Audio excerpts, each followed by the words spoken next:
हाँ भाई, हमने पिछले लेक्चर में यूनिट खत्म कर ली थी, है ना।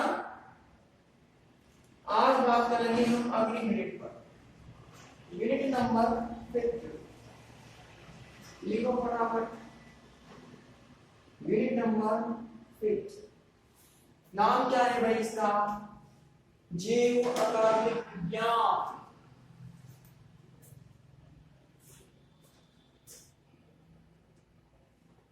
जीव अकार्बनिक विज्ञान।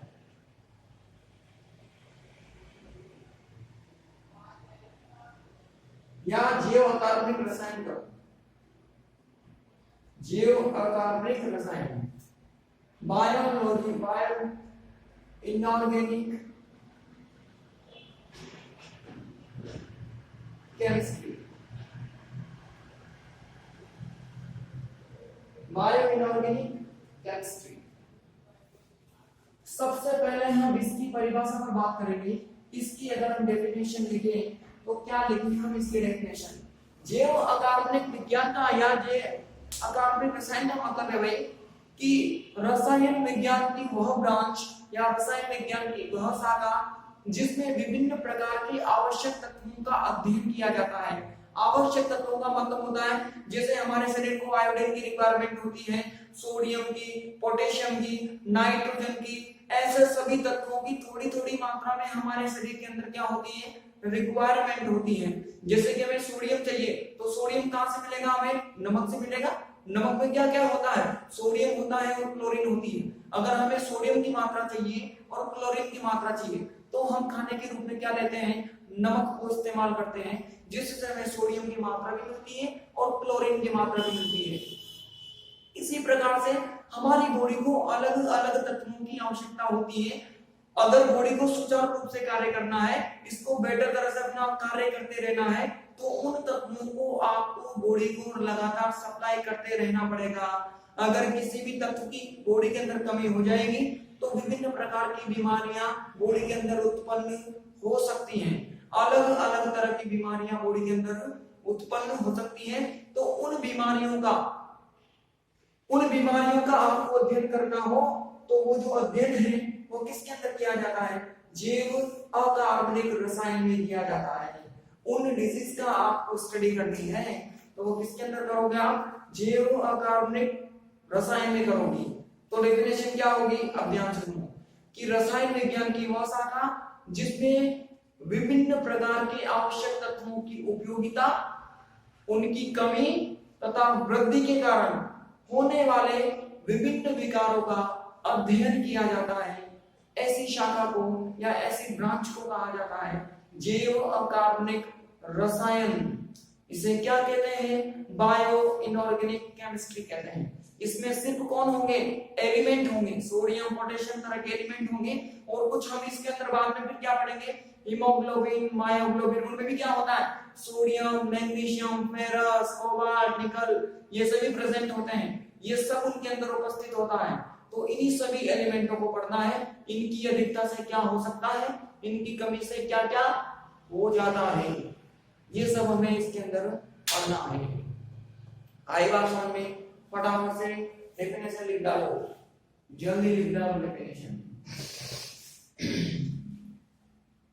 देखो, रसायन विज्ञान की वह शाखा जिसमें विभिन्न प्रकार के आवश्यक तत्व, रसायन विज्ञान की वह शाखा जिसमें विभिन्न प्रकार के आवश्यक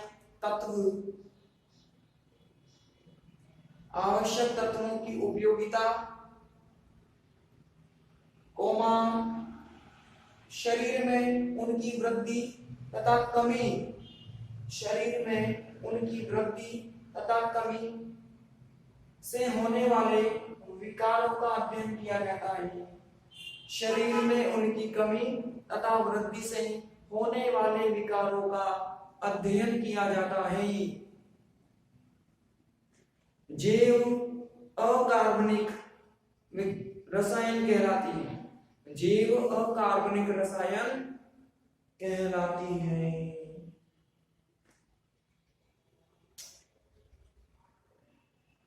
ठीक है, जैव अकार्बनिक रसायन कहलाती है। मैंने बता दिया कि पढ़ना क्या है हमें? विभिन्न प्रकार के आवश्यक तत्वों को पढ़ना है। उसके बाद में फिर हम हीमोग्लोबिन को, मायोग्लोबिन को, साइटोक्रोम को आदि को इस यूनिट के अंदर पढ़ते चलेंगे। अब नंबर 1 लिखो, या पहला टॉपिक लिखो, आवश्यक तत्व।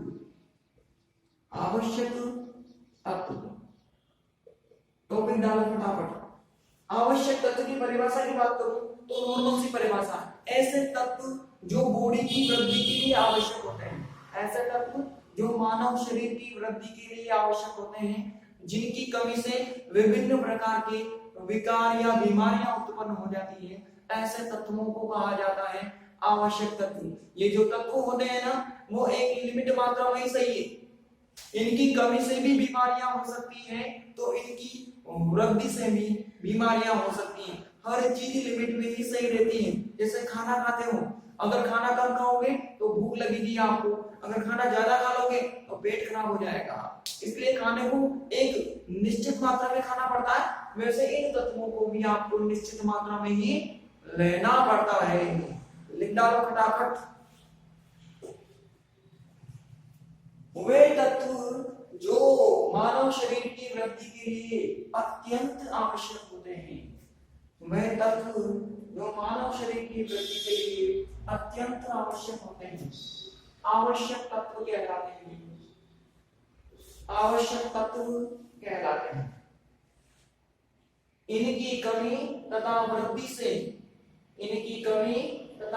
से शरीर में विभिन्न विकार उत्पन्न हो जाते हैं। विकार का मतलब बीमारी होती है, डिजीज। इनकी कमी अथवा वृद्धि से शरीर में विभिन्न विकार उत्पन्न हो जाते हैं। ठीक है, अगली लाइन से लिखो,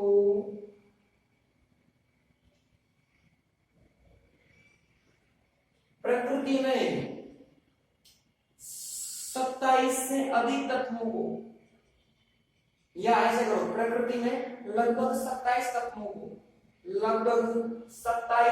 तत्वों को आवश्यक तत्व माना जाता है।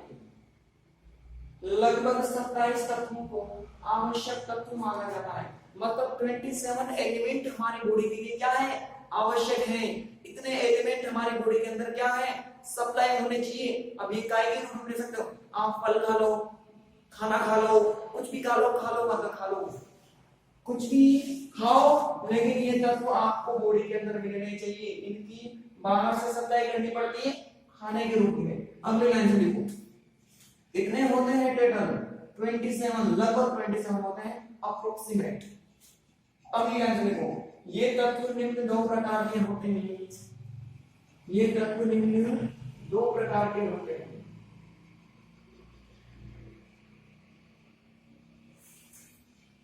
नंबर 1 लिखो, मुख्य तत्व। नंबर 1 लिखो, मुख्य तत्व। मुख्य तत्व क्या होंगे? अब देखो, इनमें भी 2 प्रकार के तत्व हैं। एक तो वे तत्व जिनकी मात्रा शरीर को ज्यादा चाहिए, एक वे तत्व जिनको शरीर की कम मात्रा चाहिए। मतलब ये भी 2 तरह के हो सकते हैं। एक तो वो तत्व जो ज्यादा मात्रा में बॉडी के लिए आवश्यक होते हैं, और एक वे तत्व होते हैं जो अल्प मात्रा में या बिल्कुल ही कम मात्रा में शरीर के लिए आवश्यक होते हैं। एक तो ज्यादा मात्रा वाले और एक कम मात्रा वाले। तो जो तत्व ज्यादा मात्रा में शरीर के लिए आवश्यक होते हैं, ऐसे सभी तत्वों को क्या कहा जाता है, मुख्य तत्व कहा जाता है। ये हमेशा मोर अमाउंट में चाहिए, ज्यादा मात्रा में चाहिए। और इनकी जो कुल संख्या होती है वो कितनी होती है, 11 होती है। लिखो, वे आवश्यक तत्व जो मानव शरीर में, या वे तत्व जो मानव शरीर के लिए अधिक मात्रा में आवश्यक होते हैं। वे तत्व जो मानव शरीर के लिए अधिक मात्रा में आवश्यक होते हैं, अधिक मात्रा में आवश्यक होते हैं।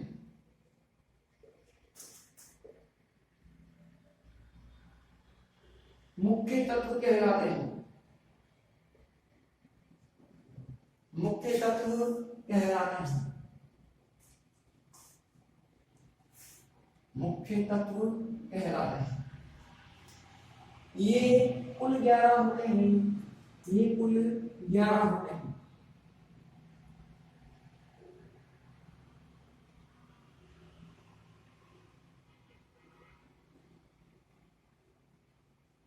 लिख लो, carbon sorry hydrogen, carbon, nitrogen, oxygen, sodium, magnesium, phosphorus, sulphur, chlorine, potassium, calcium. हो गए 11, गिन लो, याद हो जाने चाहिए आप लोगों को। पेपर में आते सीधे 11 मुख्य तत्वों के नाम लिखो, तो ये लिखने फिर कर लो फटाफट और दूसरा टॉपिक डालो।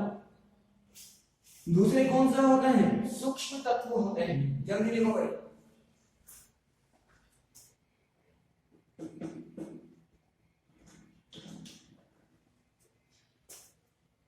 लिखा, अब दूसरा लिखो सूक्ष्म तत्व। अब देखो ये तो चाहिए ज्यादा मात्रा, और वे तत्व जो शरीर में कम मात्रा में आवश्यक होते हैं, जिनकी बॉडी को कम रिक्वायरमेंट हो, कम मात्रा में आवश्यक हो, ऐसे सभी तत्वों को क्या बोलते हैं? सूक्ष्म तत्व बोलते हैं। अब टोटल 27 थे, 11 इसमें आ गए, बचे कितने? 16। मतलब इनकी संख्या लगभग कितनी होती है? 16 तत्व सूक्ष्म तत्व माने जाते हैं, जो कम मात्रा में शरीर के लिए आवश्यक है। लिखो, वे आवश्यक तत्व जो मानव शरीर के लिए अल्प मात्रा में आवश्यक होते हैं। वे तत्व जो मानव शरीर के लिए अल्प मात्रा में आवश्यक होते हैं, मानव शरीर के लिए अल्प मात्रा में आवश्यक होते हैं, मानव शरीर के लिए अल्प मात्रा में आवश्यक होते हैं, सूक्ष्म तत्व कहलाते हैं, सूक्ष्म तत्व कहलाते हैं।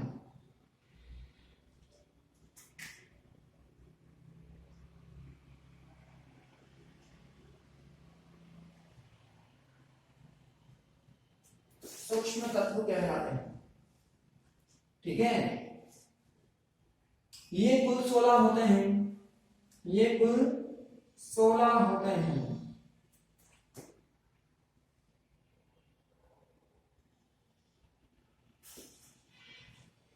कर लो, ये नाम याद है नहीं सबको?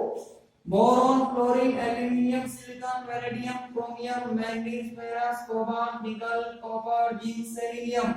34 नंबर वाला है, कंफ्यूज नहीं होने का। Selenium, molybdenum, tin. टिन कितने पर आता है? 50। ये कितने पर आता है? 42। ये कितने पर आता है? 53। Selenium, molybdenum, tin, iodine. आएगा समझ, लिख डालो फटाफट।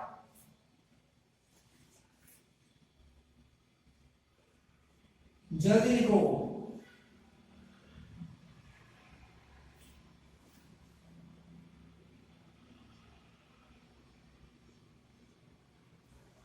लिखा। अब देखो, इन सबके अलावा बॉडी को एक है ना आर्सेनिक तत्व की भी आवश्यकता होती है, लेकिन आप आर्सेनिक तत्व की आवश्यकता अल्प मात्रा में, बिल्कुल ही नेगलेक्ट अमाउंट में चाहिए।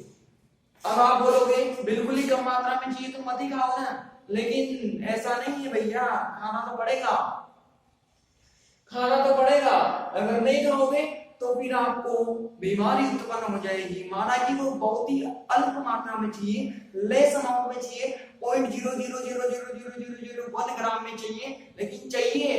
कुछ बॉडी के ऐसे ऐसे हैं जिनको वो मात्रा में तत्व चाहिए, अगर वो मात्रा में तत्व नहीं दोगे तो वो ढंग से काम नहीं करेंगे, और ढंग से काम नहीं करेंगे तो बॉडी के अंदर बीमारियां उत्पन्न हो जाएगी। कम मात्रा में दो, लेकिन चाहिए तो चाहिए ही सही। जैसे एक बच्चा है, उसको डेयरी मिल्क खानी है तो उसको चाहिए ही सही डेयरी मिल्क, चाहे आप है ना इतना सा टुकड़ा पकड़ाओ या 1 किलो डेयरी मिल्क पकड़ाओ, लेकिन उसको डेयरी मिल्क चाहिए तो चाहिए सही, वरना वो रोएगा, वो चुप ही नहीं होगा। वैसे वाली कहानी है। आप उन पार्ट को अगर ही कम मात्रा में चाहिए तो चाहिए ही सही, लेकिन इसकी जो मात्रा होती है वो अति अल्प मात्रा होती है, बहुत ही कम मात्रा होती है। इस वजह से इस तत्व को कहा जाता है अति सूक्ष्म तत्व। ये तो सूक्ष्म तत्व, और ये क्या हो जाएगा? अति सूक्ष्म तत्व। लिख डालो स्टार इसको भी। आर्सेनिक शरीर के लिए अत्यल्प मात्रा में आवश्यक होता है, आर्सेनिक शरीर के लिए अत्यल्प मात्रा में आवश्यक होता है,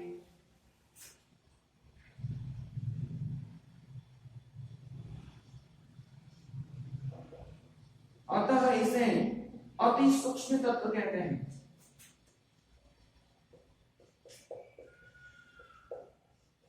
अतः इसे अति सूक्ष्म तत्व कहते हैं।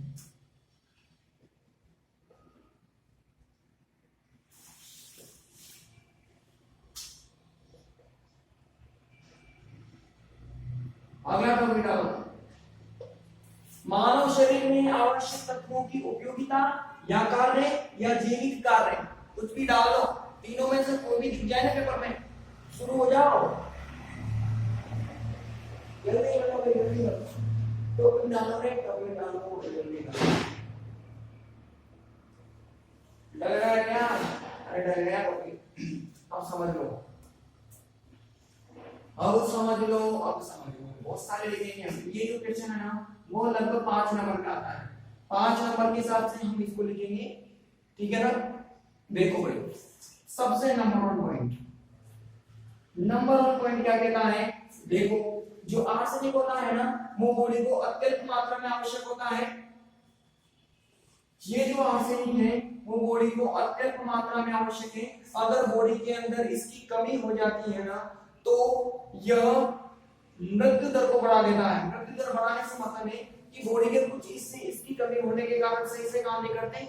जब वो सही से काम नहीं करेंगे तो बॉडी ढंग से चल नहीं पाएगी आपकी, और उनके अंदर बीमारियां उत्पन्न हो जाएगी, और इसकी कमी से सीधी क्या हो जाती है? मृत्यु हो जाती है। मतलब बॉडी के अंदर इसकी कमी हो गई तो मानव की सीधी मृत्यु हो सकती है। मतलब इस तत्व की जो कमी है ना, वो मृत्यु दर में वृद्धि कर देती है। किसमें वृद्धि कर देती है? मृत्यु दर में वृद्धि कर देती है, डेथ रेट बढ़ाती है। पहली चीज। दूसरी चीज क्या हो गया भाई? दूसरी चीज, जो मानव का शरीर है ना, वो लगभग 60 से 70% वाटर से बना होता है। अब वाटर में कौन कौन होता है? हाइड्रोजन भी होता है और ऑक्सीजन भी होता है।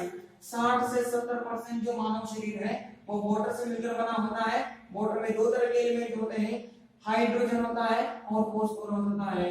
अगली चीज, कैल्शियम जो होता है ना, वो हमारे शरीर की, मतलब शरीर में हड्डियों के लिए आवश्यक है। अगर हड्डियों को मजबूती देनी है तो हमें भी क्या चाहिए? कैल्शियम चाहिए। अगर दांतों की मजबूती बढ़ानी है तो भी फिर हमें क्या खाना पड़ेगा? कैल्शियम खाना पड़ेगा। उसके बाद में दांतों की जो बाहर की जो परत होती है ना, आउटर मोस्ट जो लेयर होती है, वो लेयर बनी होती है फ्लोराइड की, जिसको हम इनेमल बोलते हैं। मतलब अगर दांतों की इनेमल को मजबूत करना है, उसकी इनेमल को स्ट्रॉन्ग करना है, दांतों की मजबूती चाहिए, तो उसकी मजबूती के लिए कैल्शियम तो चाहिए ही चाहिए। हमें साथ में क्या चाहिए? फ्लोरीन की भी मात्रा चाहिए। फ्लोरीन दांतों की बाहरी परत में उपस्थित होता है।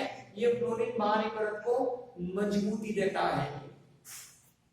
उसके बाद में जो हाइड्रोजन, कार्बन, नाइट्रोजन, ऑक्सीजन, अगर इन तीनों की बॉडी के अंदर मात्रा की बात करें ना, तो सॉरी, इन चारों तत्वों की बॉडी के अंदर मात्रा की बात करें तो ये चारों तत्व हमारी बॉडी के अंदर लगभग 90% मात्रा में आवश्यक होते हैं।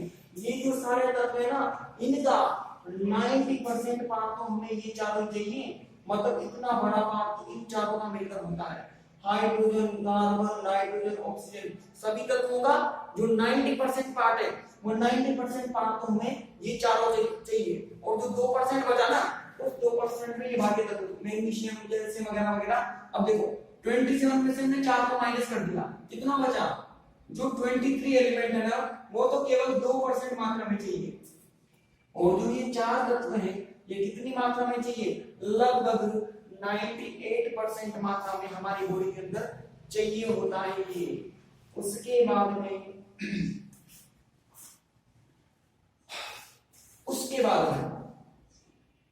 देखो, जो ऑक्सीजन होती है, उसके बाद में जो सिलिकॉन होती है, उसके बाद में जो एल्यूमिनियम होता है, और उसके बाद में जो फेरस होता है, ये पृथ्वी के अंदर सबसे ज्यादा मात्रा में पाए जाने वाले तत्व हैं। ऑक्सीजन, सिलिकॉन, एल्यूमिनियम और फेरस हमारी पृथ्वी पर, या मैं यूं कहूं भूपर्वती पर, ये तत्व सबसे ज्यादा मात्रा में पाए जाते हैं। सबसे ज्यादा मात्रा में ये भूपर्वती पर उपस्थित होते हैं। अगला जो पॉइंट है, अगर हम सबसे भारी धात्विक आवश्यक तत्व की बात करें, सबसे भारी धातु आवश्यक तत्व की बात करें तो वो कौन सा होगा भाई? देखो भाई, ये तो कैल्शियम तक ही सिमट गया, इसमें जाओ मोलिब्डेनम। ये जो टिन और आयोडीन होती है ये धातु ही नहीं होती है, तो धातु कहां तक है? मोलिब्डेनम तक। मतलब मोलिब्डेनम सबसे भारी धातु आवश्यक तत्व है। मोलिब्डेनम सबसे भारी धातु आवश्यक तत्व है। ये हो जाएगा हमारा अगला पॉइंट। अगले पॉइंट में क्या लिख देंगे हम? अगर सबसे भारी और धातु आवश्यक तत्व की बात करें, सबसे भारी और धातु आवश्यक तत्व की बात करें तो वो कौन होगा? आयोडीन होगा। सबसे भारी धातु तो कौन सी है जो में आवश्यक है? मोलिब्डेनम। और सबसे भारी अधातु जो में आवश्यक है वो कौन है? आयोडीन है, आयोडीन। 10वें तत्व में हम क्या बोल देंगे भाई? देखो, इस आयोडीन से ऊपर के जो एलिमेंट होते हैं ना, वो बॉडी के लिए विषैली प्रकृति की तरह काम करते हैं। इस आयोडीन से जो आगे के एलिमेंट होते हैं, या फिर मैं यूं कहूं कि इससे भारी जो धातुएं होती है, मोलिब्डेनम से भारी जो धातुएं होती है वो विषैली प्रकृति की होती है, इसलिए वो सामान्यतः बॉडी के लिए आवश्यक नहीं होती है। क्योंकि वो विषैली प्रकृति है, इस वजह से वो सामान्यतः मानव शरीर के लिए आवश्यक नहीं होते हैं। इस तरह से इतने सारे पॉइंट हम इनके लिए लिख सकते हैं। एक और बना लो चाहो, ये जो धातुएं है ना, ये प्रोटीन में भी पाई जाती है। यहाँ पर जितनी भी मेटल है, जैसे कि फेरस हो गया, उसके बाद में मैग्नीशियम हो गया, कोबाल्ट हो गया, निकल हो गया, कॉपर हो गया, जिंक हो गया, ये जो धातुएं है ना, ये प्रोटीन के अंदर उपस्थित होती है, प्रोटीन में भी पाई जाती है। अब प्रोटीन क्या हमारे बॉडी के लिए नहीं चाहिए? क्या चाहिए? तो प्रोटीन में भी है, तो इस वजह से हम चाहे तो इस पॉइंट को भी यहाँ पर लिख सकते हैं। ऐसे हम बहुत सारे पॉइंट बना सकते हैं और हमारा 5 नंबर का जुगाड़ हो सकता है। हो सकता है क्या? हो गया? बराबर लिखो, मानव शरीर में आवश्यक तत्वों की उपयोगिता निम्न प्रकार है। मानव शरीर में आवश्यक तत्वों की उपयोगिता निम्न प्रकार है।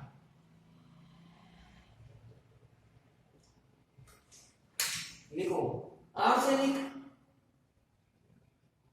अति सूक्ष्म आवश्यक तत्व है। आर्सेनिक अति सूक्ष्म आवश्यक तत्व है। यह मानव शरीर में अल्प मात्रा में आवश्यक होता है। यह मानव शरीर में अल्प मात्रा में आवश्यक होता है।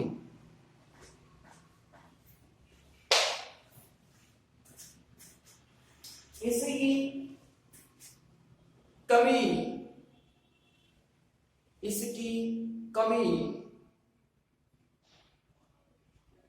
मृत्यु दर में वृद्धि कर देती है। इसकी कमी मृत्यु दर में वृद्धि कर देती है। अगला लिखो,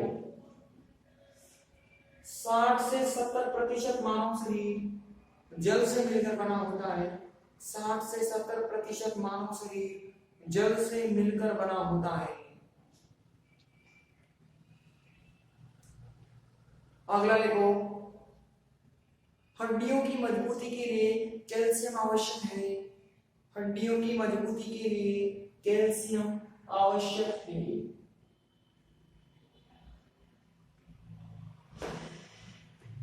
अगला, कैल्शियम दांतों की मजबूती के लिए भी आवश्यक है। कैल्शियम दांतों की मजबूती के लिए भी आवश्यक है।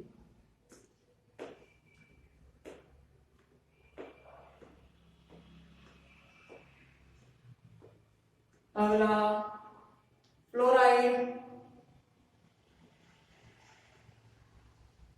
फ्लोराइड दांतों की इनेमल की मजबूती के लिए आवश्यक है।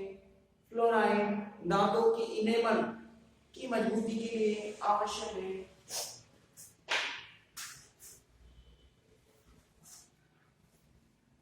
अगला, hydrogen carbon nitrogen oxygen. Hydrogen carbon nitrogen oxygen लगभग 98% मात्रा में, लगभग 98% मात्रा में मानव शरीर के लिए आवश्यक है। मानव शरीर के लिए आवश्यक है।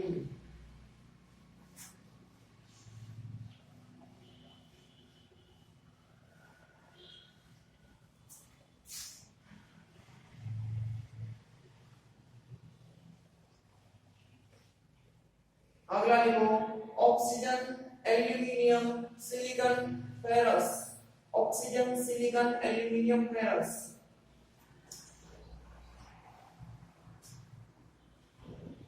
भूपर्पटी पर अत्यधिक मात्रा में पाए जाते हैं।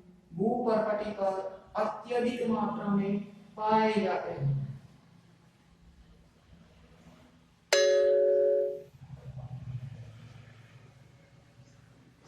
अगला लिखो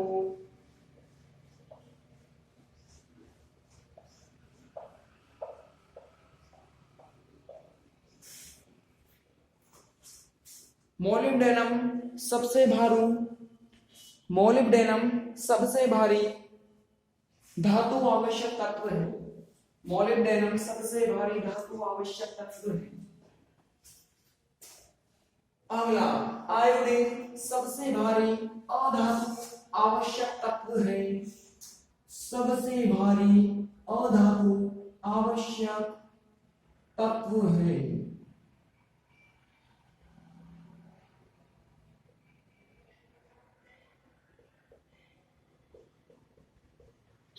अगला लिखो अधिकतर भारी धातुएं विषैली प्रकृति की होती है।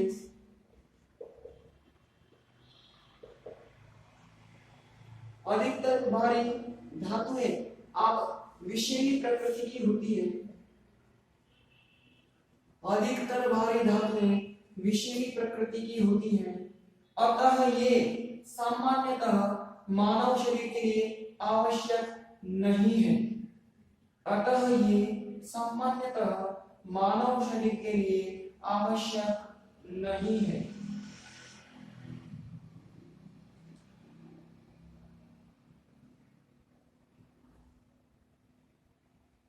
अगला लिखो धातुएं प्रोटीन का मुख्य अवयव होती है। धातुएं प्रोटीन का मुख्य अवयव होती है। धातुएं प्रोटीन का मुख्य अवयव होती है। मुख्य अवयव होती है।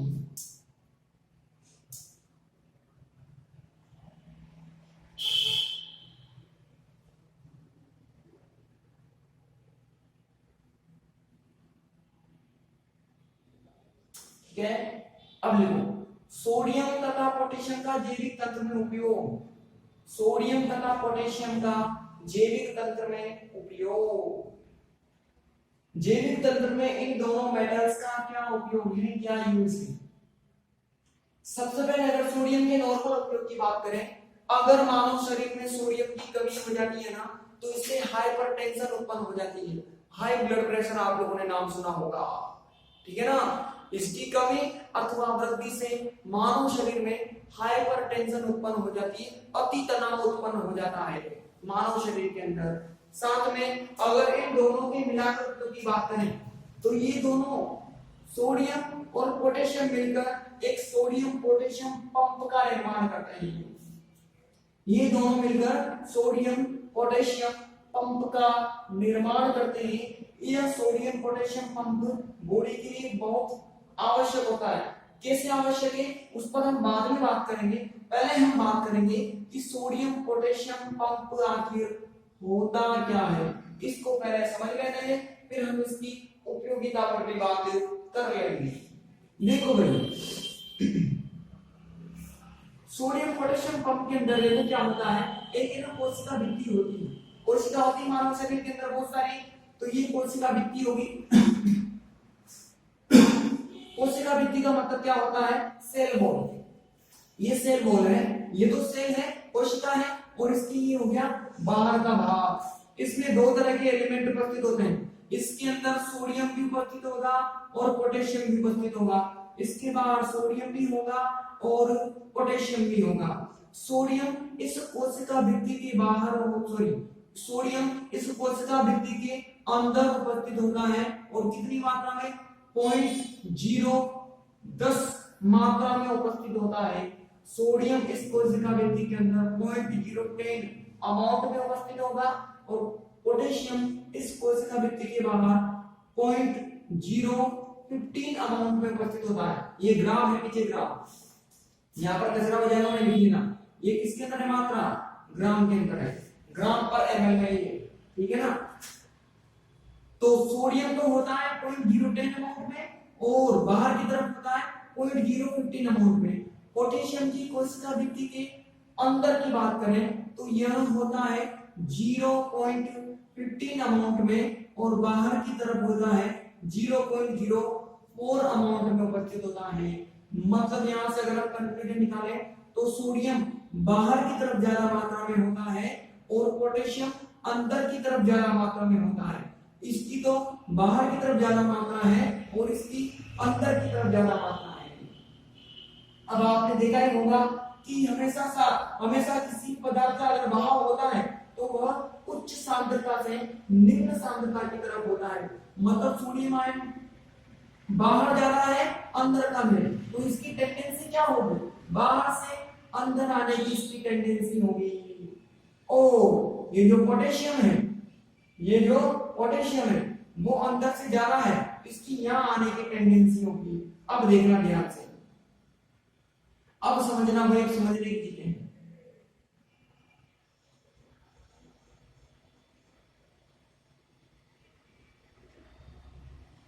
देखो ध्यान से, एक सेकंड में पानी पी लेता हूं।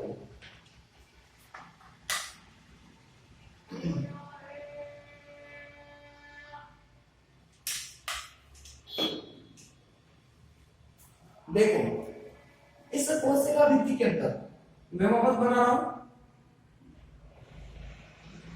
इस कोशिका भित्ति के अंदर 3 ऐसी साइड होती है जिस पर सोडियम आयन आसानी से चिपक सकता है। मैं यूं बोलूं कि इस कोशिका भित्ति में 3 ऐसी साइड होती है जहां पर सोडियम आयन आसानी से अटैच हो सकता है। 3 साइड होती है, 3 मतलब यूं बोलो कि यह कोशिका भित्ति से 3 बंध बना लेता है जिस पर कितने सोडियम आयन चिपक जाते हैं? 3 सोडियम आयन आसानी से अटैच हो जाते हैं, बंध बना लेते हैं। ये तो अंदर की ओर व्यवस्था है। अगर हम बाहर की ओर की व्यवस्था की बात करेंगे तो बाहर की ओर इसमें 2 ऐसी साइड होती है जहां पर पोटेशियम आयन आसानी से बंध बना लेता है। अंदर की ओर तो 3 साइड होती है जिस पर सोडियम आयन बंध बनाता है और बाहर की ओर 2 ऐसी साइड होती है जिस पर पोटेशियम आयन आसानी से बंध बनाता है। अब होता क्या है, जब इस कोशिका भित्ति के अंदर एटीपी, इस बाहर लिखता हूं, जब इस कोशिका भित्ति के अंदर एटीपी एडीपी में परिवर्तित होता है, एटीपी एडीपी में परिवर्तित होता है तो इस परिवर्तन से ऊर्जा बाहर निकलती है। इस परिवर्तन से क्या बाहर निकलती है? एनर्जी रिलीज होती है। यह ऊर्जा है ना, वह इस कोशिका भित्ति के अंदर संरचनात्मक परिवर्तन कर देती है। जैसे ही एटीपी एडीपी में परिवर्तित होगा, यहां से कुछ ऊर्जा बाहर निकलेगी, वह ऊर्जा इस कोशिका भित्ति में संरचनात्मक परिवर्तन कर देती है। मतलब इसकी संरचना में ऐसा परिवर्तन करती है कि ये जो लोग हैं वो लोग खुल जाता है और यहाँ से तीनों सोडियम आयन बाहर ट्रांसफर हो जाते हैं और दोनों पोटेशियम आयन अंदर ट्रांसफर हो जाते हैं। ऐसा परिवर्तन करती है कि लोग खुलता है और मतलब लोकल एक तरह से गेट खुलता है और 3 सोडियम आयन बाहर ट्रांसफर हो जाते हैं और 2 पोटेशियम आयन अंदर की ओर ट्रांसफर हो जाते हैं। इस परिवर्तन से हुआ क्या? देखो भाई, पहले अंदर की तरफ 3 प्लस और 3 माइनस थे। सपोज करो अंदर की तरफ 3 प्लस प्लस 3 माइनस न्यूट्रल था और बाहर की ओर 2 प्लस के साथ 2 माइनस, बाहर की तरफ भी न्यूट्रल था। जैसे ही यह परिवर्तन हुआ, अब अंदर की तरफ देखो 3 प्लस बाहर आ गए और 2 प्लस गए, 3 तो बाहर आए और 2 गए, तो अल्टीमेटली अंदर की तरफ 1 माइनस बड़ा होगा कि नहीं बड़ा होगा? बढ़ गया होगा। डिक्टो कहानी देखो, प्लस तो ज्यादा आए कम और ये प्लस गए कम, तो बाहर की ओर अल्टीमेटली क्या बड़ा होगा? प्लस बड़ा होगा। अंदर की ओर तो अल्टीमेटली माइनस बड़ा होगा और बाहर की ओर अल्टीमेटली प्लस बना होगा। तो इस माइनस और प्लस के उत्पन्न हो जाने के कारण इस कोशिका भित्ति पर एक विभव ग्रेडियंट उत्पन्न हो जाता है। इस माइनस और प्लस के उत्पन्न हो जाने के कारण इस कोशिका भित्ति पर एक विभव ग्रेडियंट उत्पन्न हो जाता है, मतलब विभव उत्पन्न हो जाता है। वह विभव हमारे शरीर के लिए बहुत ज्यादा आवश्यक है। क्या क्या काम करता है वो विभव? उस विभव का सबसे पहला काम होता है जो तंत्रिका तंत्र संवेग भेजता है ना, जैसे मैं इस हाथ को उठाना चाहता हूं तो पहले सिग्नल कहां जाएगा? पहले मेरे माइंड को कमांड करूंगा मैं मुझे इस हाथ को उठाना, फिर माइंड तंत्रिका तंत्र को कमांड करेगा कि भाई इस हाथ को उठा, ऊपर जा, नीचे जा। ये जो हाथ हिल रहा है ना, ये तंत्रिका तंत्र के द्वारा भेजे जाने वाले सिग्नल की वजह से हिल रहा है। तो यह जो विभव ग्रेडियंट है ना, वो तंत्रिका तंत्र द्वारा भेजे गए सिग्नलों में आवश्यक है। यदि तंत्रिका तंत्र इस हाथ को सिग्नल भेजता है कि ऊपर उठ और नीचे उठ या नीचे झुक, तो वह केवल तभी पॉसिबल है जब यहाँ पर कौन होगा? विभव ग्रेडियंट होगा। अगर ये नहीं होगा तो तंत्रिका तंत्र किसी भी आवेग को या संवेग को या किसी भी सिग्नल को बॉडी के किसी भी पार्ट तक नहीं भेज सकता है। दूसरी चीज, ये जो विभव है ना, वह इस कोशिका के आकार को बनाए रखता है। इस कोशिका के आकार को बनाए रखता। अगर इस कोशिका का एक डेफिनेट आकार होगा, एक निश्चित आकार होगा, वो केवल कब पॉसिबल है? जब यहाँ पर विभव ग्रेडियंट पॉसिबल होगा। अगर सपोज करूं मैं इस विभव ग्रेडियंट को हटा दूं ना बॉडी से, अगर मैं इस विभव ग्रेडियंट को बॉडी से हटा दूं तो यह कोशिका धीरे धीरे फूल जाएगी और फूल कर फट जाएगी। अगर कोशिका ही फट जाएगी तो फिर इस कंडीशन में व्यक्ति की मृत्यु हो सकती है। अब हो भी सकती है, नहीं भी हो सकती, बोला कहा नहीं, लेकिन मृत्यु तक हो सकती है। अगर इसको हटा दूंगा मैं तो यह फूलकर फट जाएगी और फटकर व्यक्ति की क्या हो जाएगी? मृत्यु हो जाएगी। तो आपने देखा कि इसको हटाने से व्यक्ति ऊपर जा सकता है, मतलब आप ये समझ लो कि ये बॉडी के लिए कितना ज्यादा आवश्यक होगा कि इसको हटाने से व्यक्ति निकल सकता है, तो ये बॉडी के लिए बहुत ज्यादा आवश्यक है। ये होता है भाई सोडियम पोटेशियम का, बहुत सुना होगा आप लोगों ने छोटी क्लास में और पढ़ा भी होगा। आज हमने डिटेल से भी पढ़ लिया इसको। लिंडा का फटाफट लिखो, सोडियम आयन की मानव शरीर में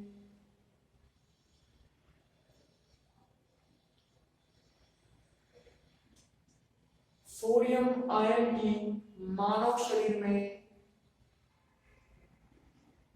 वृद्धि तथा कमी अति तनाव के लिए जिम्मेदार होती है। अति तनाव के लिए जिम्मेदार होती है। अगली लाइन से लिखो, सोडियम और पोटेशियम,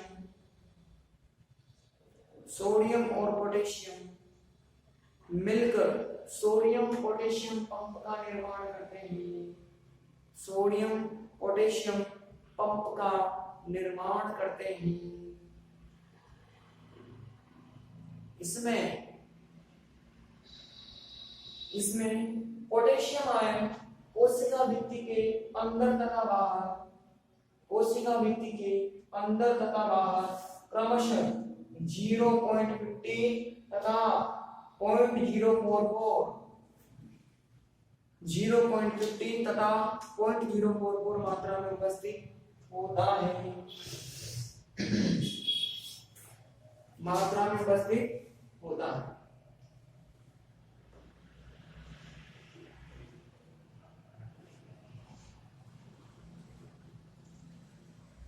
जबकि सोडियम कोशिका भित्ति के अंदर तथा बाहर, कोशिका भित्ति के अंदर तथा बाहर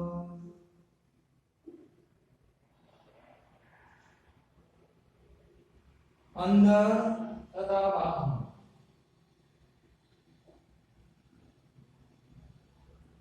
क्रमशः 0.010 तथा 0.015 मात्रा में उपस्थित होता है।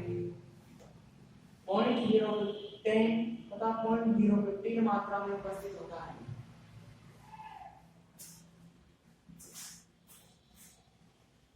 कोशिका भित्ति में अंदर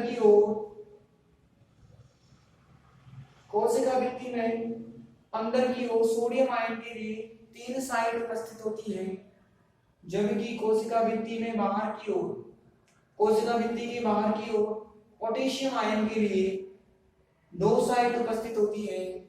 पोटेशियम आयन के लिए 2 साइट उपस्थित होती है। साइट का मतलब होता है टनल, जहां से सोडियम और पोटेशियम बाहर अंदर आ जा सकते हैं। साइट का मतलब एक तरह से टनल होती है, जो टनल का गेट कुछ समय के लिए तो बंद होता है। जैसे टनल देखी होगी आपने, बूंदी की टनल को मैं बीच में गेट लगाकर बंद कर दूं तो क्या इधर से उधर जा सकते हो? नहीं जा सकते। जैसे एनर्जी मिलेगी, टनल का गेट ऊपर होगा और सोडियम बाहर, पोटेशियम अंदर, वैसा वाला काम होता है इसके अंदर। तभी ही तो बोलेंगे हम इसकी संरचनात्मक परिवर्तन होगा। जैसे बांध देखा ना आपने, बांध में गेट खुलता है तो पानी बाहर आ जाता है, गेट नहीं खुलेगा तो पानी बाहर आ सकता है क्या? नहीं आ सकता, बांध फूट जाएगा। लिख डालो फटाफट, कहाँ था? हाँ, अंदर की ओर सोडियम आयन के लिए 3 साइट होती है तथा कोशिका भित्ति के बाहर की ओर पोटेशियम आयन के लिए 2 साइट होती है। जब कोशिका भित्ति में एटीपी में परिवर्तित होता है, एडीपी में परिवर्तित होता है तो ऊर्जा मुक्त होती है। इस ऊर्जा से कोशिका में संरचनात्मक परिवर्तन होता है।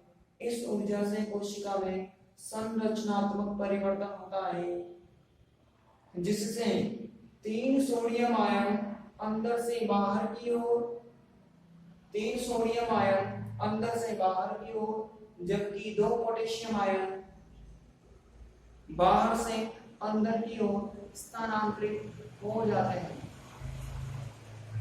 बाहर से अंदर की ओर स्थानांतरित हो जाते हैं। इसके परिणाम स्वरूप कोशिका भित्ति में अंदर की ओर ऋणावेश में वृद्धि हो जाती है। इसके परिणाम स्वरूप कोशिका भित्ति में अंदर की ओर ऋणावेश में वृद्धि हो जाती है तथा कोशिका भित्ति के बाहर की ओर धनावेश में वृद्धि हो जाती है। कोशिका भित्ति के बाहर की ओर धनावेश में वृद्धि हो जाती है।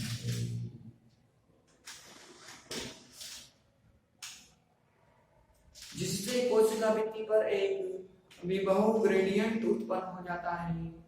जिससे कोशिका भित्ति पर एक विभव ग्रेडियंट उत्पन्न हो जाता है। विभव ग्रेडियंट उत्पन्न हो जाता है। विभव ग्रेडियंट उत्पन्न हो जाता है। यह विभव ग्रेडियंट तंत्रिका तंत्र द्वारा सिग्नल भेजने में सहायक है। यह विभव ग्रेडियंट तंत्रिका तंत्र द्वारा सिग्नल भेजने में सहायक है।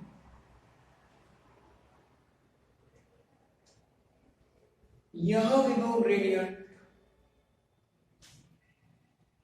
कोशिका के आकार को बनाए रखने में सहायक है।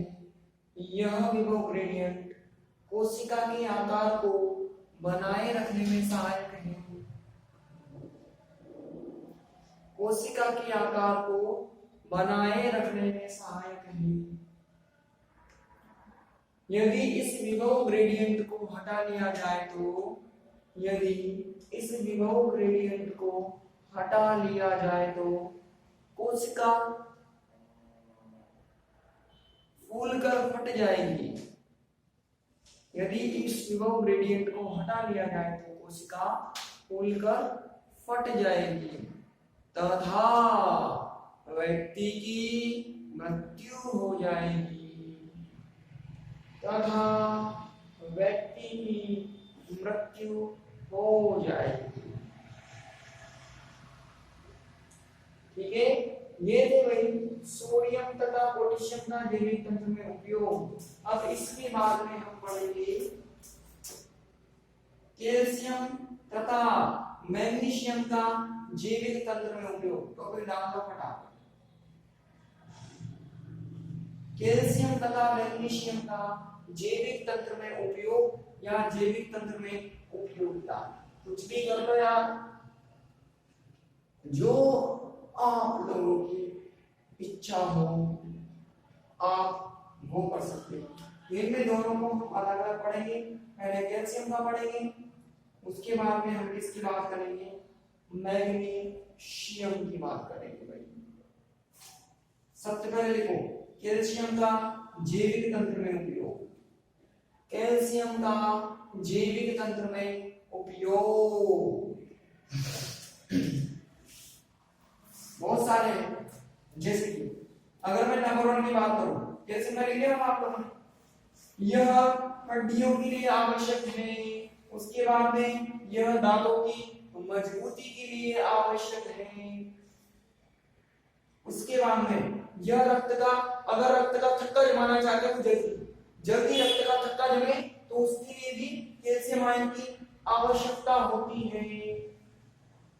उसके बाद में विभिन्न ग्रंथियों से जो हार्मोन जो स्त्रावित होते हैं ना, विभिन्न ग्रंथियों से जो हार्मोन स्त्रावित होते हैं, उन हार्मोनों के स्त्रावित होने में भी कैल्शियम आयन महत्वपूर्ण भूमिका निभाता है।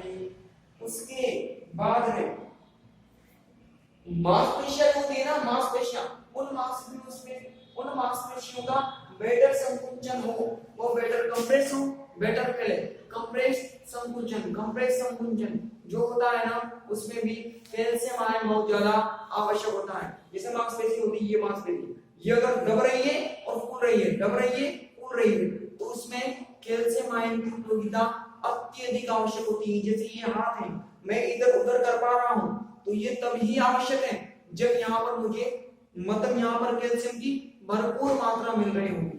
अगर कैल्शियम की भरपूर मात्रा नहीं मिलेगी तो फिर जोड़ों में तकलीफ होने लगती है। वो जो वृद्ध व्यक्ति होते हैं ना, उनकी जोड़ों में जो तकलीफ होती है वो इसी कारण से होती है क्योंकि उनकी जो मांसपेशियां होती है वो आसानी से संकुचित नहीं हो पाती, क्योंकि उनके अंदर कैल्शियम की कमी हो जाती है। अब वृद्ध है आप, हो ही सकती है कैल्शियम की कमी तो। और जो जवान होते हैं वो खाने में अच्छे से कैल्शियम लेते हैं, तो जनरली उनके अंदर मांसपेशियों में कैल्शियम की कमी ऑब्जर्व नहीं की जाती और वो आसानी से चल और फिर सकते हैं। साथ में कसरत वगैरह खरीदनी कर लेते हैं, घूमना फिरना इतना अच्छा हो जाता है। जो एडल्ट होते हैं उनका तो उससे भी उन्हें कोई दिक्कत नहीं होती, क्योंकि देखो हर चीज को अच्छे से चलाने के लिए उसकी प्रैक्टिस करनी पड़ती है। जैसे आप घूम रहे हो तो चलना फिरना पड़ेगा, तभी ही तो होगा। अगर बैठे बैठे रहोगे तो चलोगे फिरोगे नहीं, तो पैरों की कसरत की होगी तो धीरे धीरे करके फिर इनमें भी अलग अलग तरह के विकार या बीमारियां उत्पन्न होने लग जाएगी। लिख ले क्या आज इसको, क्या टाइम हो रहा है, लिख डाले क्या, 48 तो हो गए, बताओ यार पहले लिखते हैं इसको, ठीक है ना। कल लिखते हैं, कल इसको कैल्शियम को लेकर मैग्नीशियम को खत्म कर देंगे, फिर हम हीमोग्लोबिन मायोग्लोबिन वगैरह को स्टार्ट करेंगे भाई। आज के लिए इतना ही। कुछ समझ में नहीं आया हो तो पूछ लेना, और तो क्या करोगे।